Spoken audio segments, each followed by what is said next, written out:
ప్రాణం పోయినా పర్వాలేదు కానీ భూమిని వదులుకోవడానికి రైతు ఎప్పుడూ ఇష్టపడని చెప్పి మరొకసారి మీకు తెలియజేస్తున్నా. కరోనా సమయంలో అందరికీ హాలిడే ఇచ్చారు, కానీ రైతుకు మాత్రం హాలిడే లేదు. కరోనా టైంలో కూడా పనిచేసి అందరికీ అన్నం పెట్టిన రైతన్నని ఎట్టి పరిస్థితుల్లో మర్చిపోవడానికి వీలు లేదు. అలాంటి భూమిని ఆ సమస్యను అతలాకుతలం చేశారు. ఎన్నికల ముందు నేను మాట్లాడాను.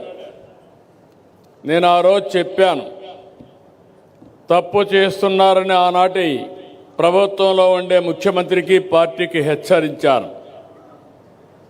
సున్నితమైన సమస్యతో తలగొక్కుంటే మసైపోతారని కూడా చెప్పా. లెక్క పెట్టుకోవాలా.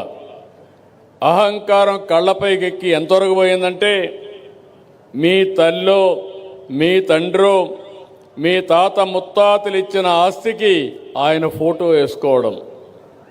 ఇది ఎక్కడ చౌర్యం నాకైతే అర్థం కాల. ఇంకో పక్కన మీరు ఒకసారి చూస్తే మీ భూమి మీరు ఆ పొలంలో పోయి చూస్తే అక్కడ రాళ్ళన్నీ సర్వే రాళ్ళు పెట్టి ఆ సర్వే రాళ్లకు ఎనుబొమ్మ వేసుకోవడం. ఇది ఎక్కడ క్రేజో నాకైతే ఇప్పుడు కూడా అర్థం కావడంలా. ఏంటిది ఈ విచిత్రమైన ఆలోచన విధానం? ఇంకొక పక్కన మీ భూమి కంప్యూటరైజ్ చేసి ల్యాండ్ టైటిలింగ్ యాక్ట్ తీసుకొచ్చాడు, ఒక చట్టాన్నే తీసుకొచ్చాడు. ఆ చట్టాన్ని తీసుకొచ్చి ఆ చట్టానికి అధిపతుల్ని ప్రైవేటు వ్యక్తులు పెట్టారు, గవర్నమెంట్ వాళ్ళు కాదు, ఎంఆర్ఓ కాదు. ఆయనకు నచ్చిన వాళ్ళని పెట్టుకోవడానికి, పెత్తనం చేయడానికి ఆయన మనుషులు పెట్టుకున్నాడు. అంటే మీ భూమి ఆయన చేతిలో పెట్టుకుని ఆయన మనుషుల ద్వారా పెత్తనం చేసి మిమ్మల్ని కంట్రోల్ చేయాలనుకున్నాడు. నేను చెప్పి వినకపోతే నేను ఆ రోజు ల్యాండ్ టైటిలింగ్ యాక్ట్ని, పట్టాదారు పాస్ పుస్తకాన్ని దగ్ధం చేసే పరిస్థితికి వచ్చారు. మీరు అందరూ చూసుంటారు. అలాంటి పరిస్థితి తీసుకొచ్చాడు. నేను ఒకే మాట చెప్పాను, ఇంకో పక్క మీ భూములు ఆయన సొంత మనుషులు కంప్యూటర్లో పెట్టుకొని ఎక్కడో అమెరికాలో పెట్టుకున్నారు. ఏం తమ్ముళ్ళు ఊహించారా నేను అడుగుతున్నా. ఒకవేళ కానీ ఎలక్షన్లో తెలుగుదేశం ఎన్డీఏ కూటమి రాకపోయింటే మీ భూములు గోయిందా గోయిందా. అవునా కాదా? అవునంటే చేతులపై ఎత్తండి.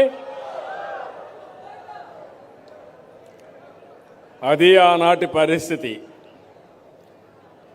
నాకంటే రాజకీయాల్లో ఎవరు సీనియర్ లేరు దేశంలో కూడా.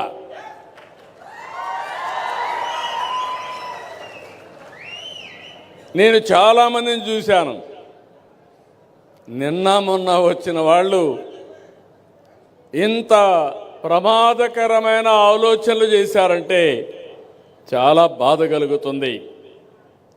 నేను ఆ రోజు ఒక హామీ ఇచ్చాను, మీకు గట్టిగా చెప్పాను, మీ ఆస్తులు మీకు భద్రత ఇది ఉండాలి. మీ భూమి మీ హక్కు, వేరే వాళ్ళ ఫోటో ఉండడానికి వీలు లేదు. రాజముద్రతో మళ్ళీ మీకు పట్టాదారు పాస్ పుస్తకాలు ఇస్తానని చెప్పాను. అదే సమయంలో ల్యాండ్ టైటిలింగ్ యాక్ట్ రద్దు చేస్తానని చెప్పాను.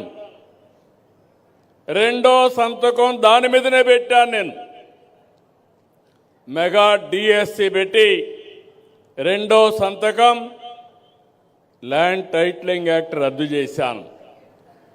ఇంకొక విషయం కూడా ఇక్కడ మీరు గుర్తుపెట్టుకోవాలి. రైతుకు భూమి అనేది ఆస్తే కాదు, ఇది మీకు జీవనాధారం, మీ కుటుంబానికి భద్రత, మీ భవిష్యత్తుకు నమ్మకం.